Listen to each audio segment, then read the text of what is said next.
Welcome to Witchcast! 'Cause it's Witchcast. I'm Emily. I'm Kate. And we're your co-hosts of this, the Witchcast podcast. That's right. We're your learning, growing, ever-evolving novice witches here to explore everything under the woo-woo, esoteric, spiritual umbrella. And what a stunning umbrella it is, with so many wonderful people from around the world. And today we have a special guest coming to us all the way from Sydney, Australia. She is a witch, a teacher, a priestess, a magical mentor, and author. Please give a big, warm Witchcast welcome to Gede, Parma. Yay! Woo! Hi! Thank you. Thanks for being here. Yeah. Welcome. Oh my gosh. I think you are officially now the farthest guest we've had from where we reside here in New York City. We're going, I feel like we are going international this season because we had Scotland, we had Pakistan, we had, and now so-called Sydney, Australia. Yes. Yeah. Love it. What time is it over there? It's 10:08 a.m. on Tuesday, so like in the future. Gosh. I love it. We always like to joke that podcasting's also a great form of time travel because we'll record and then we don't know what's going to happen between now and then release. So we're time traveling in many ways today. Yeah, totally. I love it. So, welcome to the pod. We were connected with you through Crosscrow Books because you are an author, but you're also a lot of other things. Can you tell us just a little bit about like yourself, your life, what your life looks like, what you do? Who are you? Yeah, tell Who us am about I? yourself, well, I guess the most significant part of all of that to me is that I am a witch, and I've often joked that if I could meaningfully contextually express to someone that my gender was witch, then I would. But that is not how the world works. It is, however, like a reality or a phenomenon that I kind of remembered in myself or had arise in myself when I was 11. And then I also grew up in a family of spirit workers through my father's side. And so it wasn't unusual to have active magical practice around of various kinds, from the subtle to the very overt. But yeah, and I guess for 16 years, or not I guess, I know, for 16 years I've been this has been my whole gig. You know, this has been my professional vocation. I've written and co-authored 8 books, I think, and I teach all over the world, and I travel and I teach on Zoom, of course. And I love the craft. Specifically, I'm very devoted to the craft, and I also grew up Hindu. I love all forms of mystical communion with the divine. And yeah, I'm into tarot. I'm into astrology. I do those things too. I do a lot of things. I'm also a contemporary. I'm a contemporary dancer. I fuse dance and Balinese dance with magic and ritual. Amazing. Yeah. Incredible. Yeah. Kate and I both went to theater school, and I feel like come to this world from a creative and artistic perspective. Yeah. Yes, love it. That must have been amazing, like growing up with that practice infused from your parental guardians and your family. Tell us a bit about that. So you knew from a very young age, or you considered yourself to be a witch from a very young age. How do you feel like, what was your childhood like, and how did that shape you? Yeah, my childhood was in many ways different in that, like, one example of the difference is that my parents lived in different countries but remained married and monogamous. So that is not something that I know of a lot of people having, and now they live together in Bali. My father is Balinese and my mother is like a white Australian of Irish and British descent. But yeah, they live together in Bali now. So that I don't know anyone else who has that experience. And so growing up like that was interesting because, like, you know, being mostly raised in so-called Australia and then going to Bali every year, seeing my father for like a third of the year. But then, like, when I'm around him, like his practice, his, you know, reverence for the ancestors, like I grew up with ancestral shrines and shrines to different deities, and also, you know, witnessed trance possession and mediumship and things like that. So that was pretty normal, but but not like normal in the sense of like ordinary, like normal in the sense of like it was part of our lives, you know. And so his parents were very powerful and quite well known spirit workers in their village, and Wow. yeah, so I definitely inherited that. And that is our belief. Like it is our belief in my family that every generation there will be someone who kind of it's distilled into, which is common. That's a common belief in many traditional cultures. Yeah. Yeah. Yeah. That's so cool. Yeah. I mean, it's, I feel conscious of being like, oh, it's so cool when it's like, that's your religion, that's your life. That's like, it's Yeah, not, I'm just like a little low-key jealous. That's all. I just yeah, that I understand. We both grew up like as Catholic, so it's a little bit of a background. Catholicism is really bizarre and interesting, though. Yeah, I think if you can look at it from the so outside, witchy. it's a very like, other than like the obvious sort of, like, I have a lot of notes. But like the incense and the the showmanship of it, consuming all is very body and blood. It's pretty witchy in its own way. So you said that you started feeling or like sort of gravitating towards spiritual, like witchy kind of things when you were like 11. What were some early things that sort of drew you into it and that you like remember kind of playing with? Oh yeah, I remember it well. So I guess this was in the year 1999.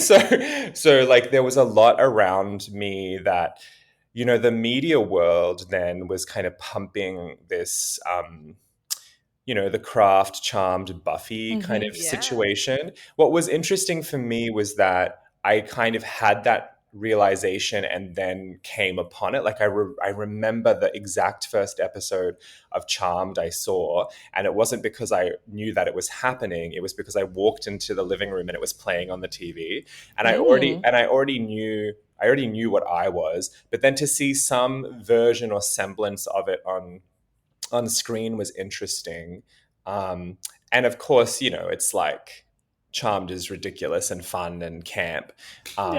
And it's very bad acting. But it was interesting to see, a group of three, I guess, hereditary witches, and they had a book of shadows in the attic and they did rituals around it. Like that was interesting because it reflected some of what the literature was saying. So clearly they had a technical advisor, and then I know that the film, they had a witchcraft technical advisor, and so it was around. But then I just started doing like what most 11, 12-year-olds would do. I just got every spell book I could find and I did every spell.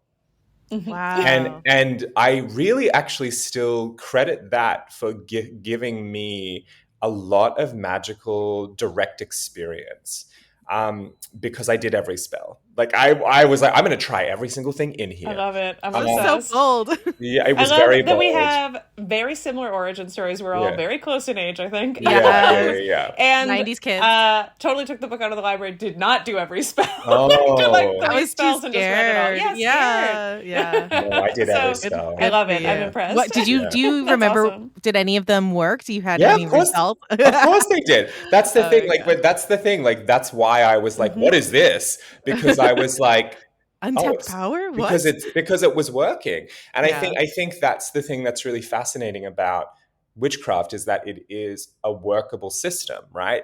And it doesn't actually, the craft can be religious and mystical. It is for me in many aspects, but it's practical and sorcerous. So you don't actually have to believe it.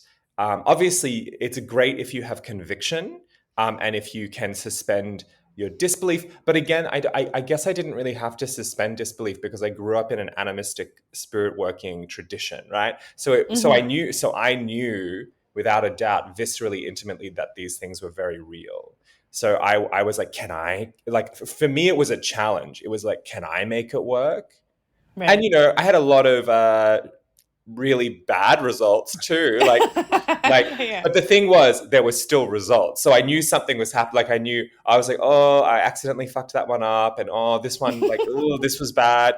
But I worked it out. and it was that taught me a lot. Like that trial and error taught me a lot. So often my advice to witches of any age, if they're beginning, I'm like, you need to do magic. Like, do it. Right, get in there and do it. Yeah. Wow, I love that. I love Yeah. that. Yeah, I feel like, interested at a young age, but didn't really get into it until, like, part of the reason we started this podcast was that both of us were sort of like, we're interested, but we've been kind of like skirting around the outside of it for a long time. We were, not fully diving in, not fully feeling like we could even claim the word witch or like, what did that mean to us? So, and I feel like a lot of our listeners are very similar where they feel called to it, they feel pulled to it, but they're in the broom closet, as we like to say. Yeah. And diving into the practical aspect, I think really helps sort of like make it feel real. That's such a great point of advice. Like I feel like a lot of people think you have to study for many years and read a ton of books, but especially when you're first starting out, I love that advice to just dive in. Honestly, it's a really important thing to do. Like, and I think it's age old. I think it's very tropey, actually. I think there's a lot of fairy tales and stories about this for a reason. And I think humans and magic are so linked. It's not like, the thing is, magic is so part of our human history, and we all have it in us.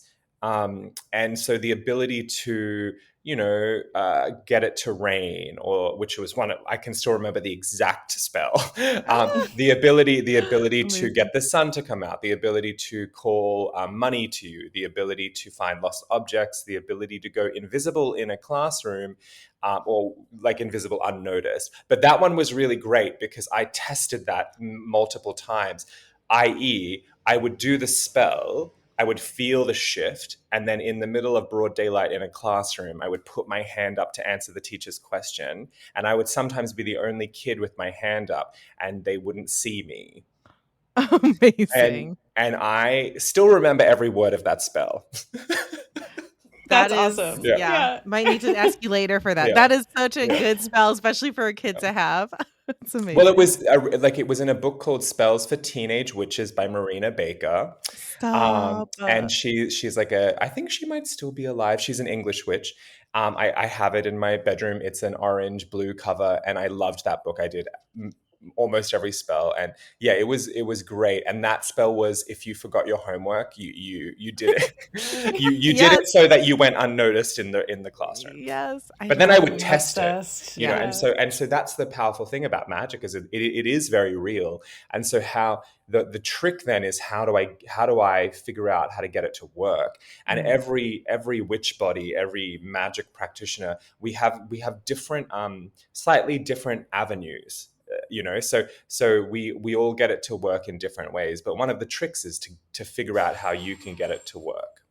I love that. Now, we talked for a second about, you don't necessarily need to read a book or get initiated or anything, but you actually have done quite a bit of you've been initiated in 4 different witchcraft traditions. Is that right? Yeah. Can you tell us a little bit about the ones that you've worked with and how they sort of affect your practice today, or go together or don't? Oh my God. Yeah. This is something I think about every day. I'm a Moon in Scorpio, Leo, Sun, Aquarius rising. So I'm very into tradition. And I kind of grew up into tradition, but I have Uranus and Saturn conjunct in Sagittarius, which also kind of, what that means is the planet that's like structured and disciplined is also conjunct with the planet that breaks things apart. And so I love tradition, but I love to innovate. And if something lacks context, I like to question it. But yeah, so look, I knew when I started practicing the craft that I wanted to be initiated into a tradition. I absolutely will always say that you don't need to do it. Absolutely. In fact, I really dissuade people from it. Not because I think it's bad. It's wonderful. It's added so much to my life. It's because it actually is so much effort. Because when you get initiated into a tradition, you are becoming part of a lineaged family. You are becoming part of a group of people, and all groups of people are problematic. And as in, like, there's conflict, it's inevitable. However, this also really teaches you a lot about human nature. So I want to say those things, but yeah. So I'm involved in 4 traditions of the craft still deeply, So Wildwood reclaiming, Anderson Fairy, and Andorran craft. So 2 of those emerged in so-called Australia, and 2 of those emerged in like Turtle Island or so-called North America. But they have links to different European and British folk traditions.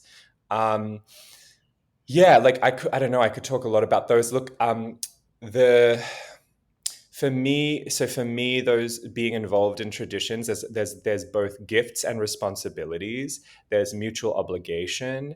Um, I have ended up initiating nearly 50 people, and I'm only 37 into it, like accumulatively into all those traditions. That's a lot of Wow. people. Yeah. That's Yeah. so I don't really take initiates anymore. And again, this is all work we do for free, Right. because traditionally in the craft you don't charge for that kind of work.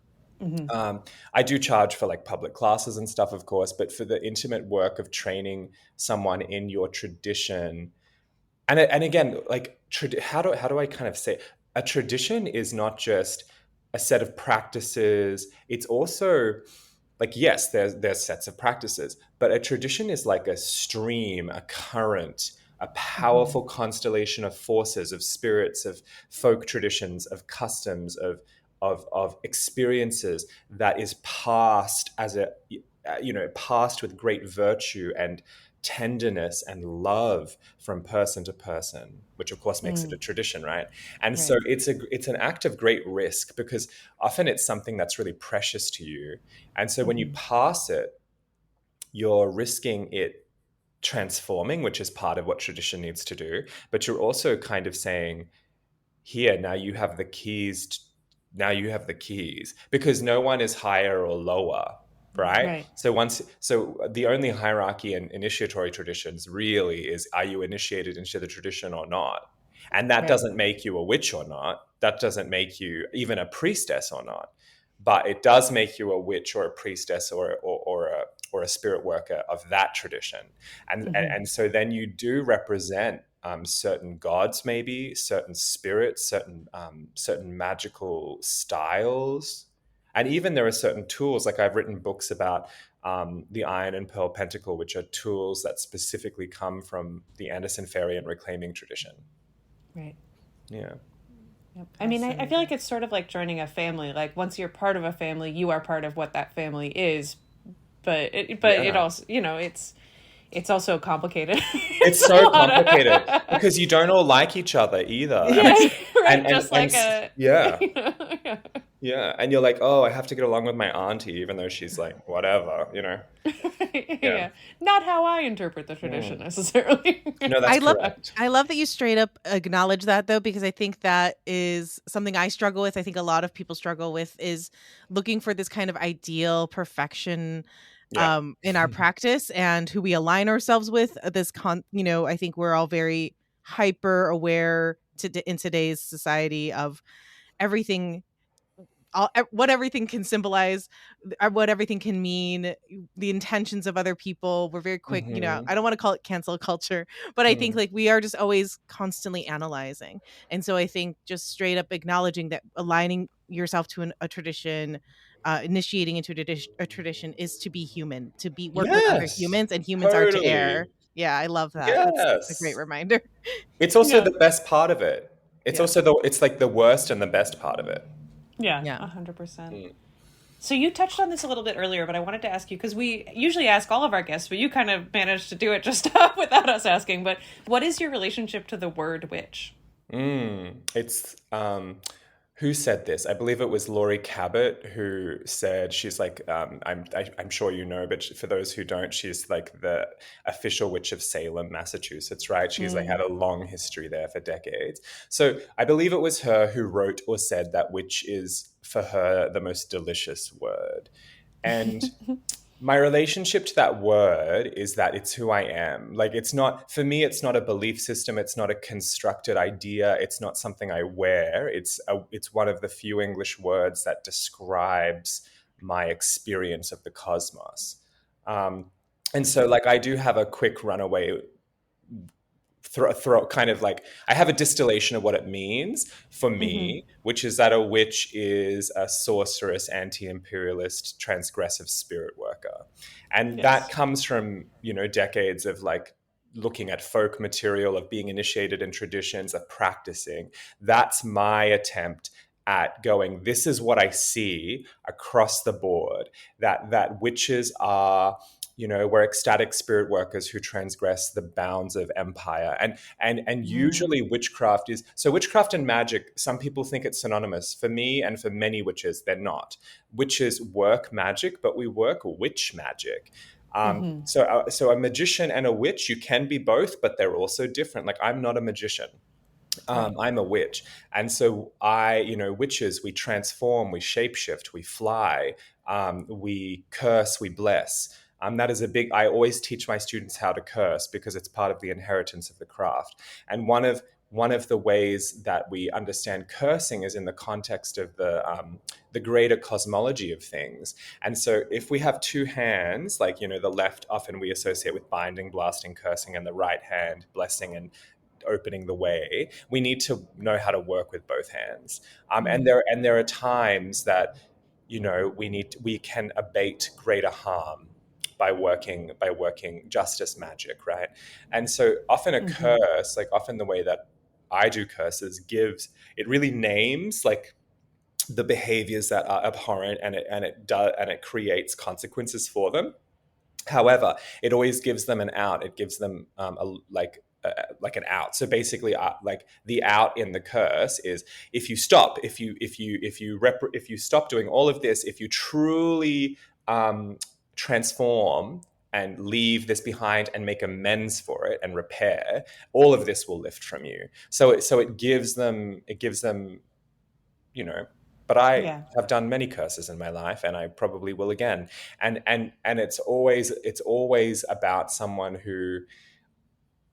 or something, a system. Often I've cursed systems, which is harder Mm. work because they're so Yeah. entrenched. It's easier to curse an individual, but these are people who are doing rapacious things, who are really not. Their behavior is not good, and Yeah. so it's my. I actually think it's my job as a witch to be, especially one in service to community, to be like, I know how to stop that. Why Right. wouldn't why wouldn't I stop it? Yeah. Yeah. I love that. Can you speak a little bit more about the difference between magic and witchcraft? You touched on that just a Mm. second ago. I really love the way that you worded how they're different. Can you expound on that? Yeah, so magic, everyone can do magic. Of course, it requires immense discipline. And by discipline, that looks different on different people, right?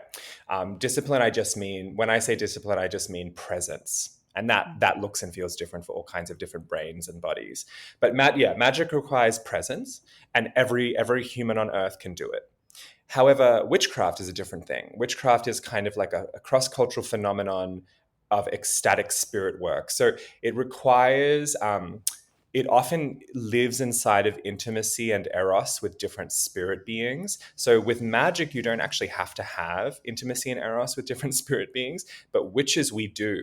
So we work with, some of us work with the gods in erotic and intimate ways. We call and conjure the gods in ways that are different and distinct to even pre-Christian pagan societies. And something that I'm always on about and really like historically try to get across to people is that even in pre-Christian times, there were various pagan societies that hated witches. We have Mm. evidence of that. We have literature about that.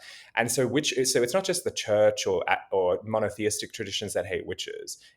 It's actually kind of Right. everyone. And there's all kinds of reasons, like and mainly these are cosmological and almost like phenomenological reasons. Witch bodies. Let's talk about witch bodies, because it's not, as I said, it's not just a concept; it's a reality to me. There are certain people walking around, whether they know it or not, they're witches. Some of us wake up to it, which is great. When you don't wake up to it, it can be kind of bad. So here's an example of that. Like someone who's born into a fundamentalist Christian family who's told that their gifts, their sight, or their ability to talk to the spirits, or their ability to make things happen is evil and sinful, and they're corrupt. Mm-hmm. Um, Mm-hmm. Sometimes, and in Ariana Grande terms, you break free. But other times, you know, God bless her. But other times you don't break free and you spiral into shame, which is kind of a demon, you know, like a collective demon, and then that can go really bad. And I have seen that, you know, there are people out there like some of those prayer warriors who, I said this on another podcast recently, some of those prayer warriors who are like defending Trump, literally from the magic of witches, literally. Right. They are, some of them should be witches, but they're like, they're using it wrong. They're so good. They're so good. I watch them. They like conjure the power. They're like getting the angels to come. That's a witch, baby. That's a witch. And I'm just like, oh, I really wish you wouldn't do it like that, because that's the thing. They're so strong, you know, witches, we have the capacity to do great things. When it goes wrong is, I feel like, on full display here in terms of like the shame spiral and the negative energy that's just sort of all built up. Yeah. In the world right now, things are a little dark. I wanted to ask about ecstatic witchcraft real quick, because you've said that word a few times, and that's also the title of one of your books. What is ecstatic witchcraft? What does it mean to be an ecstatic witch?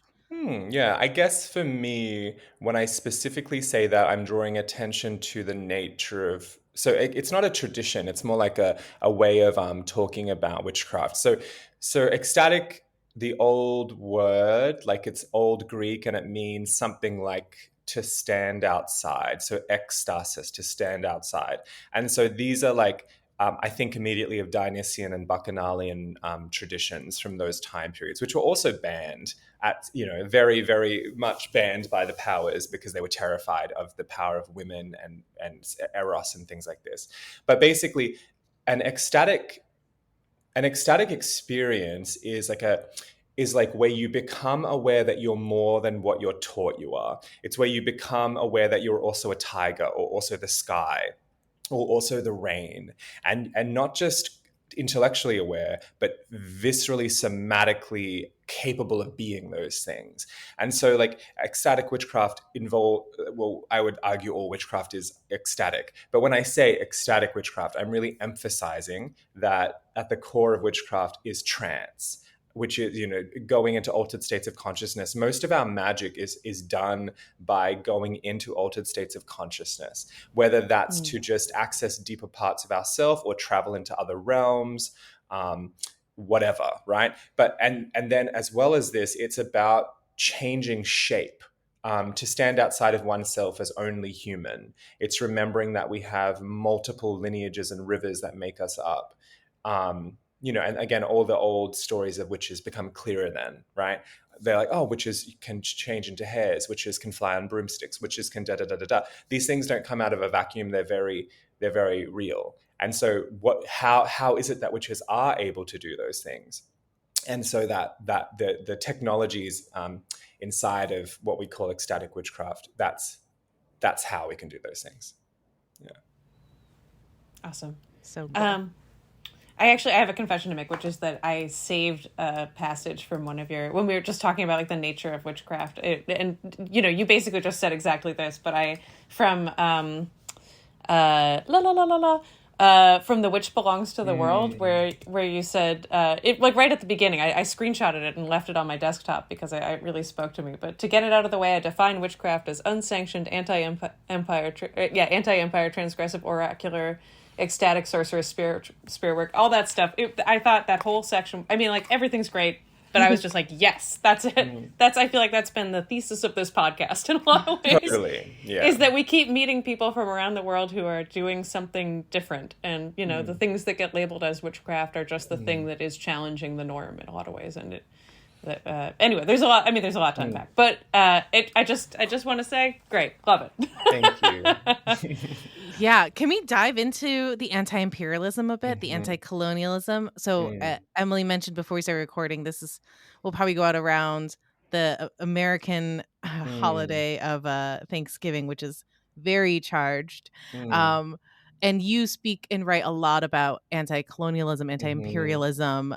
You have a whole section, just even like in the beginning of that book, The Witch Belongs to the World, that's just about country acknowledgement, which we call land acknowledgement here. on Turtle Island. And I love that you Mhm. also try to refer to locations Mhm. by their indigenous First Mhm. Nations names, or if you refer to them by the colonized names, it's Mhm. so called or with quotes Mhm. around it. Mhm. Can you speak about how how you work anti-colonialism, anti-imperialism into your practice? What does Mm. that look like for you, and The your beliefs intersection of the around it? two. Yeah, Yeah, exactly. anything. Yeah. Yeah, well, again, and this Mm. makes some people uncomfortable, but I'm just going to say it's Do true. it. Witchcraft is anti-colonial. Like by its very nature, it is. And the reason that is the case is because it's always like when we look at witchcraft historically, folklorically, it's always the people, it's always marginalized groups, it's always oppressed groups, and it's always their magic striking against the oppressor. That's the context of all witchcraft. So it's really clear that it's anti-colonial and anti-imperialist. And again, that's why I mentioned that even pre-Christian pagan societies and their empires, like especially the Right. Roman Empire, were deeply scared of witchcraft. To the point of banishing them from the city of Rome before Christ, right? So again, Yeah. important context. But for me, it just is the case. Like I think you could probably practice magic and or witchcraft. I don't know, and ignore it, but you'd ignore it to your own peril because Mm. because if you're practicing witchcraft in anywhere, there are spirits of the land and the place that will become aware of you, um, and if you're not acknowledging them or the ancestors or respectfully engaging them, then I don't really know how your magic's going to work because the magic is moving through them because they are the place. You Right. can't. It's again, a place is not an idea. It's a very real thing. So the least we can do is acknowledge the history and the continuing struggles and realities. Like I live in a colonial city. It's still a colony. Like I still live in a colony. I still live Mm. in a country that is, in my mind, illegitimate. It still commits violent acts structurally, systemically, specifically against Indigenous people all the time. Um, and it disadvantages Indigenous people greatly. Um, Absolutely. It still fragments Aboriginal families. It still steals Aboriginal children. It still Mm. kills Aboriginal people. So, and this is true in the so-called USA and Mm-hmm. Canada and Mm-hmm. Brazil. And even in Indonesia, where I'm from, Indonesia is complicated in that it freed itself from Dutch colonial rule, you know, and then it kind of became a monster.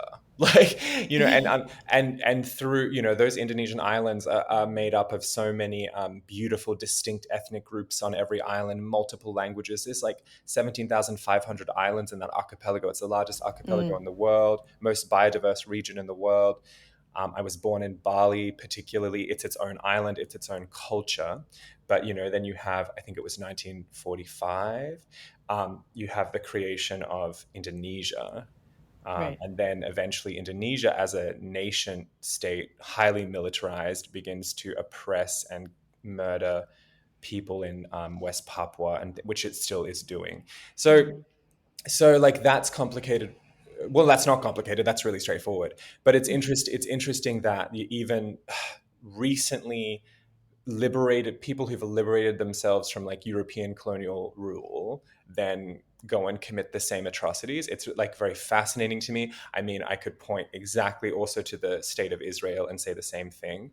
It's like, Mm-hmm. wow, Mm-hmm. what a legacy of immense persecution. And then somehow a certain sector of that population's structural way of being inside of a nation state.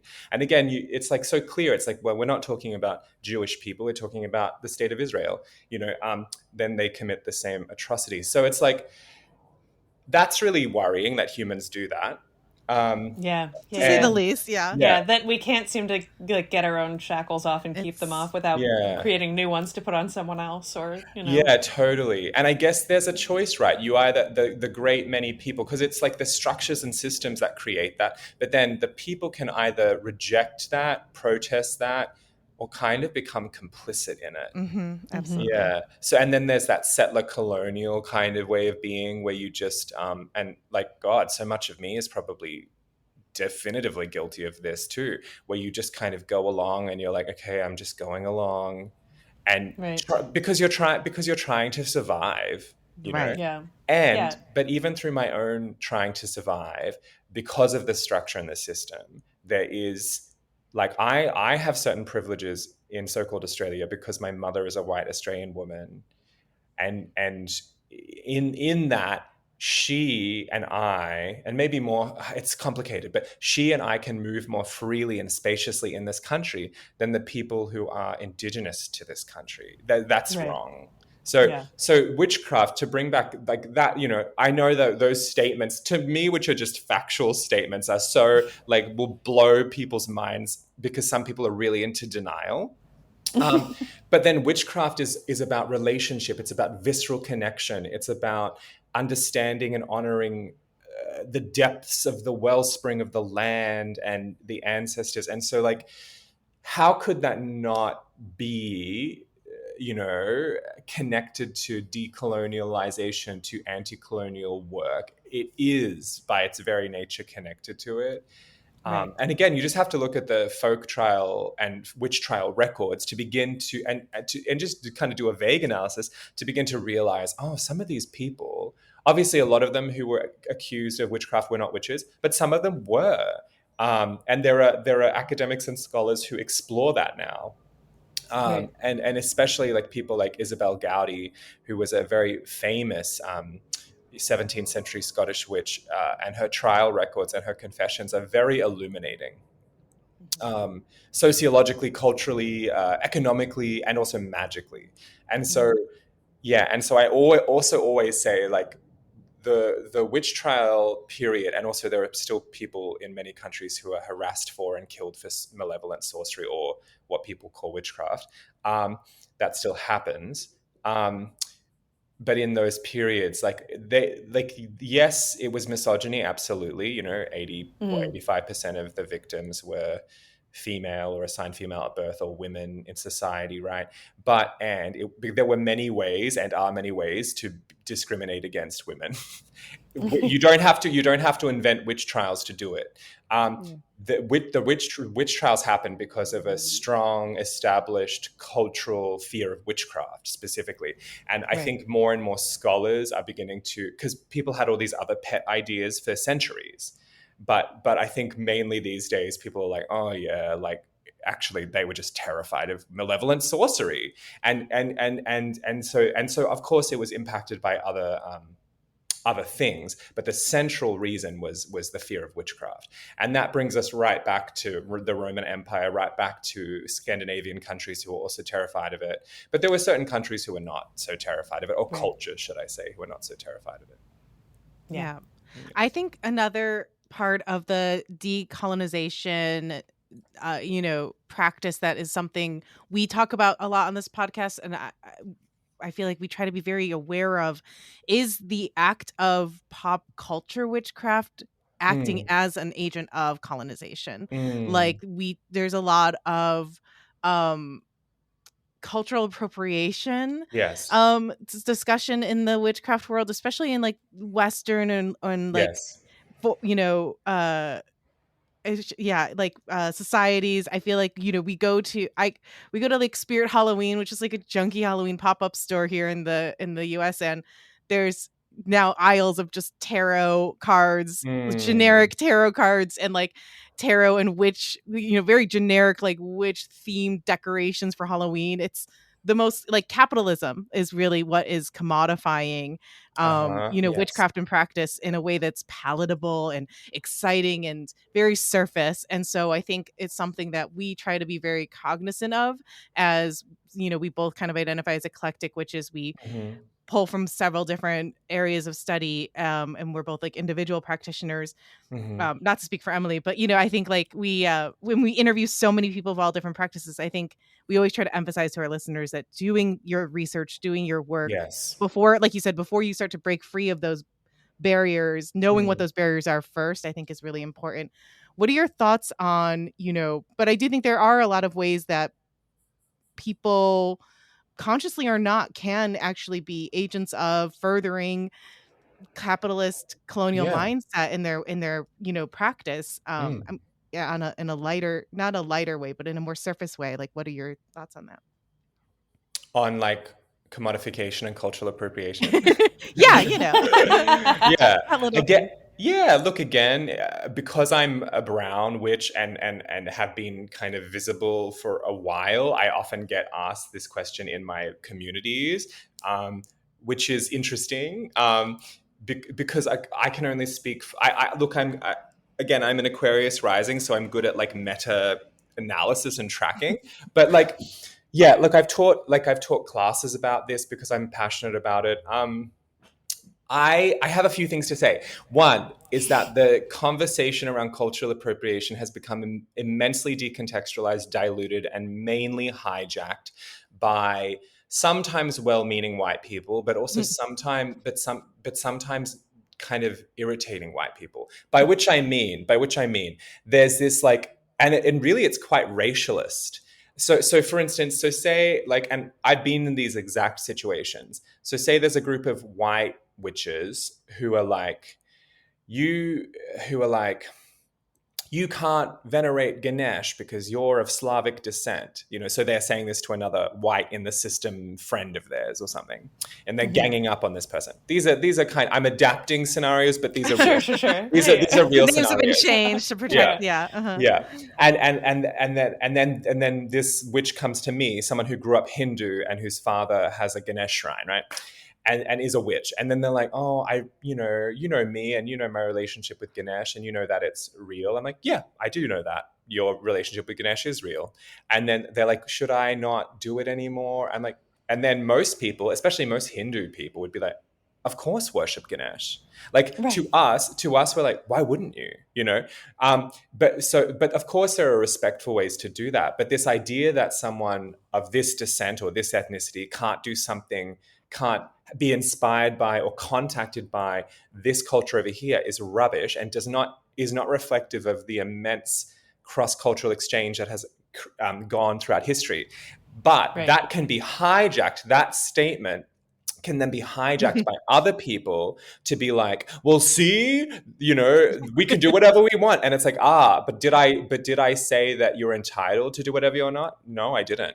Because again, it's relational and it's contextual, right? So I do have issues with people. Appropriation actually means to make property. And I think that really contextualizes the whole discussion, and that ties it into commodification and capitalism. Because if then my friend of Slavic descent who has nothing, who might not have much to do communally, collectively, culturally with Hindu families or cultures, which are not monoliths, what if they then went, I'm going to be really arrogant about this, and I'm going to go teach Ganesh classes on how to connect with Ganesh. And I'm going to do this based on only my personal experience, and I'm going to do this with little to no research, and I'm going to charge money in the market, in the public market for it. Then you cross into questionable territory, right? Because then it's like, so for me, that would be like me going to someone who's not of Jewish descent, going and teaching the Kabbalah. Like as someone who's barely studied it, right? Who has no connection to it really, that would be like that. So, and then if someone said, oh, that's cultural appropriation, the me version who exists here on this podcast with you would be like, yep, that is. Yes, correct. You did it. Yeah. But if I'm alone in my room reading Kabbalah books and doing Kabbalistic meditations, that is not cultural appropriation. That is personal connection and inspiration, and ideally respectful communion. Yeah. And let us not forget, especially as witches, that spirits and powers have their own agency. And so if Kali, this is an example I use all the time, if Kali is knocking at your door, the Great Mother is knocking at your door, and you're not Hindu or whatever, and it's not even only Hindu people that venerate Kali, and blah blah blah blah blah. If you do not answer the door, that would be rude. Yeah. So, and again, like, Another example of this is like, for me, I'm not of West African descent. I don't descend from Yoruba people or anything like this. But in various American folkloric traditional witchcrafts, there is sometimes an influence, because of course there is, of Southern conjure, of hoodoo, and of African diasporic, West African, Afro-Caribbean traditions. Because these people, as in white witches, literally white-skinned witches, and African witches and spirit workers, have talked over the last 100 years, over the last 200 years, and they have swapped things. And so you will find, and again, they did that, peer-to-peer. They did that peer-to-peer. But I have just because I've had experiences with the Orisha, I can't teach about it. I have nothing to say about it. If I did 10 years of study and was initiated and brought into Lukumi or Ifa or Santeria or whatever, maybe then I am endowed with the authority to say something. But I'm not. I don't have any of that authority. And so I would always bring it back to, where is the authority centered, and how is that authority contextualized by community? And then how do I respectfully relate to that? Pretty much that's the key of navigating it, really, at the end of the day. And so again, that's true. With your mentioning of like this stuff around tarot, and obviously tarot is actually open source. It always has been. Like, I like there's this. It comes from 1400s Italy. Like, it has always been open source. It's not a Romani tradition. Like, for a while in TikTok, there was this, like, I heard, because I've never had TikTok, but I heard that there was this whole TikTok is a cesspool of misinformation. I mean, I like it, but also I don't trust it. No. That's my addiction you're talking about. That's right. That's my addiction. Leave it alone. No, but apparently there was like all this like thing about, you can't, people would come to me and go, can I read tarot? I'm like, yeah, from the 40s. It's an Italian tradition. It was a card game, basically. And also then, and then it went out to France and Germany, and obviously the most famous one is 1909 Pamela Coleman Smith tarot, and now what I love is that tarot has been taken to the hearts of like many occultists in Indonesia and all of these Asian countries. People like tarot is, and I'm like, yes, because tarot is universal in that way. It's quite cross-cultural. And the idea that you can go into a spirit Halloween store and that does bother me, I have to say. It bothers me. Because it's a costume shop. Well, it's passed off next to the Chucky dolls, and like as Halloween, like, ooh, it's spooky, not as an actual, like, I don't, I'm all for all different types of tarot decks at metaphysical stores, at fairs, but it feels icky, spirit trying to profit off of that. And they're not the only ones. It's like also at Home Goods and Target, and it's just like generic witchy decor. Yeah, it bothers me. There's no context. Yeah, there's like, they have the mother, maiden, crone, like moons, and they're like, put this on your mantle. Oh, that's disturbing. Exactly. It's upsetting to me. Anyway, I love it sort of softens the, like, I think that one of the things about like making witchcraft so commercial is that it also sort of takes some of the edge off of what's great about witchcraft, which is that sort of like anti-imperialist energy, to then make like, I feel like she catches a lot of strays from me, and I'm sorry about that, but like to make like a Taylor Swift deck or something is like, I feel like kind of missing the point. And it's true. I also wanted to just be it's like, no, it was always for us freaks and outcasts. Like the cheerleaders can't have it too. That's not fair. Like, not unless they reveal themselves to be freaks. Exactly. It's like Becky has to show me her tongue piercing before she can buy a tarot deck. That's right. I agree. Thank you.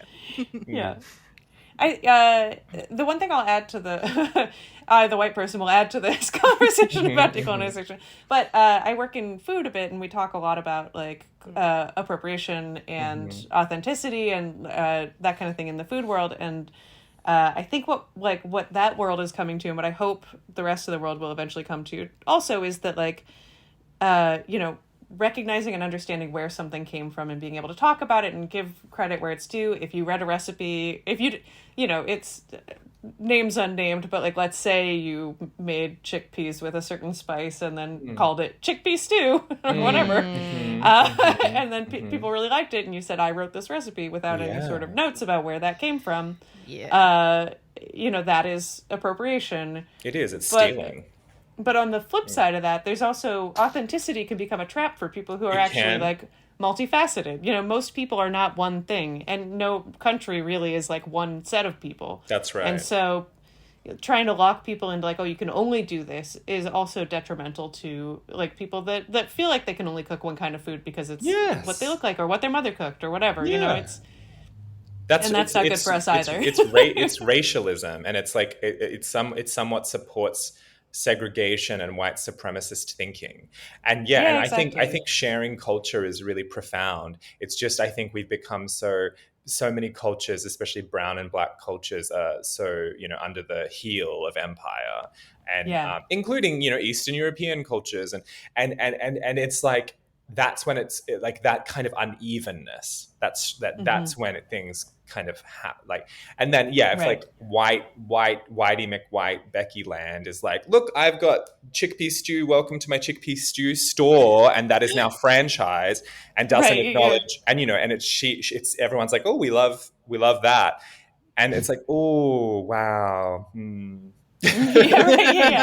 Yeah. And it's just, I guess what I mean is in the other direction, to then define people by their heritage or whatever is another way of like white people putting the heel on other people to say, oh, like if you're Korean, you make Korean food or nothing. You know, like everyone should be allowed to cook.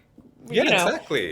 As long as it is done respectfully and in a way that is sharing and that is, you know, like cross culturally, you know.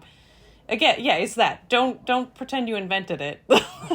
Don't modify it for your own. But to put other people into boxes is just another way for the system to like try and make things worse for the people that always end up suffering. You know, it also ignores creolization. Like it ignores like how these cultures come in, or these dominator cultures come in and like try to have these groups of people subdued and assimilated. And then some of these people later get annoyed when those oppressed groups go, okay, I'm going to make the violin my own. I'm going to make ballet my own. And because of course, if that's the culture that's ramming itself down your throat in order for you to assimilate, which is what all those colonizer cultures did and do, of course, the oppressed people are going to be like, I will use your cultural tool in my own way. I love that. I love watching, because that exact thing that exact argument is often used. Like I've heard white people go, well, you know, what about brown people who do ballet? And I'm like, I'm always like, are you stupid? Like, honestly, that's when I'm like, I can't even talk to you. I can't even talk to you. That's a block. It's like when people get mad at brown or black people cosplaying as white characters. I'm so sorry. White people suck. I really I don't support. Well, okay. I just realized we've been talking for so long, and we could talk to you forever, Fio. But we should draw a card. And you are a tarot reader as well. So we'd love for you to draw a card for us this week. And also want to mention you have, is it a retreat, a witch camp? How would you refer to your event coming up? So this year I ran my first immersion in Bali, and I do teach at witch camps, but that's a whole other conversation. But and so I call this an immersion. So I'm doing another one in May next year.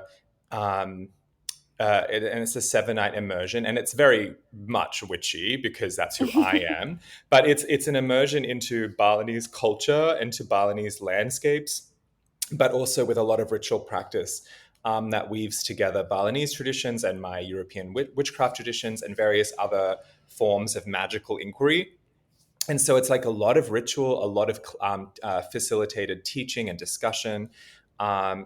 It's pretty intimate. It's like 20 to 30 people. You get to eat really good food and go to holy places and meet really cool people. That's what it is. That's so awesome. Great. Bali's always been at the top of my list. I took a Balinese mask class in college, and it like changed my. What do they call it? What did the kids say? It like changes your DNA. Like it like really changed me. So it's always been at the top of my list. So what deck do you have for us today? You know, today I have this one, the Thoth Deck. Ooh. Yes, we haven't had a Thoth deck in a long time on the show. It's not my go-to, but a few years ago I decided I needed to get it. Yeah. So you read both Thoth, and I'm assuming you also know writer Waite Smith. And Yes. is any other, because Yeah, we I don't read really talk those about. two. I read those two, and I read another one that is by an Asian Australian artist. That's called Dream Visions, which I really love. Ooh, Um, and I have the Druidcraft Tarot, which is quite we Nice. lovely. love that one. Yeah. I have Yeah. that I also. have a Yeah. few. I have the Marseille. I sometimes pull the Marseille out. Yeah. Cute. Nice. Oh, Yeah. nice. Yeah, I have a Marseille deck. Actually, I never look at her. I should bring her out. Hmm. Well, here's this week's vibe apparently. So this is the Prince of Swords, which Ooh. Ooh. which if we equate that to the Smith weight would be the Knight.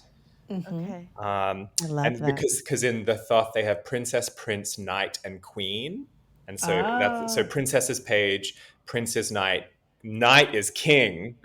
I know. Anyway, Helpful. at least a Crowley. Um, so Love him. for me this card is very much about, like, when I think about Knight of Swords, I think about how the knights are all in service to a greater ideal, and I think Mm. about how the prince or the knight of swords can often like just kind of like be a little bit chauvinistic and charge in and like sort things out for people, but when they're in harmony with themselves. So I often talk about disharmony and harmony with the cards, although I don't read reverse, but I kind of bring it all in. But if this card is in harmony with themselves, they are an articulate, communicative expresser. They are able to, you know, bring all of their kind of like know-how to the function. They have strategy. This card works really well with like strategy, short-term goals in service to a long-term vision. So basically it's like get your ducks in a row. Get your ducks in a row. Check yourself before you wreck yourself. Yes. I Yeah. love it. That's great. And also I feel like cosmically that's a great message for right now with all with the Mm, retrograde and yeah. the planets right now. Perfect. Will you take a Yeah. picture of that and send it to us? We'd love to post Yeah. it on our Instagram and Sure. we'll tag you. Yes. So speaking of how can we didn't even get to talk about witch camps. We'll have to have you back. You're fascinating and a wealth of knowledge. How can folks find you, connect with you, sign up for your classes, etc.? Yeah, I guess through my website, I guess, which is fiogedeparma.com. I'm also a chaos queen on Instagram. Love that. Queen. Because I don't delineate, I don't partition me from my professional life at all, and so I'm a true chaos queen on my Instagram. So enjoy, No, and but that's my yeah, Instagram too. Is like yeah, we have the running to follow Instagram you one right about now. it. yeah, Yeah, yeah, yeah, yeah, yeah. That's nothing has made me want to follow someone on Instagram more than calling yourself a yeah, chaos queen. yeah. I really Um, identify that way. yeah, beautiful, love it. Mm. Oh, and what is your Instagram? Sorry. It's Oh, it's Theo Gede Palmer as well. Yeah. All Yeah. right, cool. And we will tag you from our Instagram, and Thank we will you. have your website on our website for our listeners that want to go find you. And is there anything else that you have coming up that anything you're excited about that you want people to know about? Oh, actually, maybe this is good for this podcast in particular. Like I do for the first time in a long time, I'm doing a introduction course. I don't usually do that, so I'm doing a 10-month introduction and like deep dive into the style of witchcraft that I love. It's called Becoming Witch, and it's a 10-month Zoom course. You can do it from anywhere in the world. I will be teaching in English.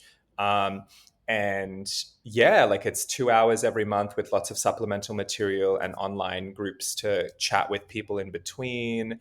I already have quite a few signups from South Africa, from the US, from Aotearoa, from so-called Australia, from Japan. So it will be a really eclectic mix of people. But yeah, it's a 10-month course that's and it awesome. kind of gives all the tools as I understand them. That sounds Amazing. like a great course for a lot of our listeners. Love it. And you can find us on the internet at witchcastpodcast.com. You can follow us on Instagram at witchcastpodcast. You can email us if you have anything you want to say at all, really, at witchcastpodcast@gmail.com. And while you're out there on the internet, you can always leave us a 5-star review if you want to. Yeah, just a little 5-star rating and a really nice review doesn't hurt a fly and helps us feel good and helps other people find us, and we love you for Yay. it. Yay. And until next time, Heck yeah. yeah! Woo! Yay! 'Cause it's Witchcast.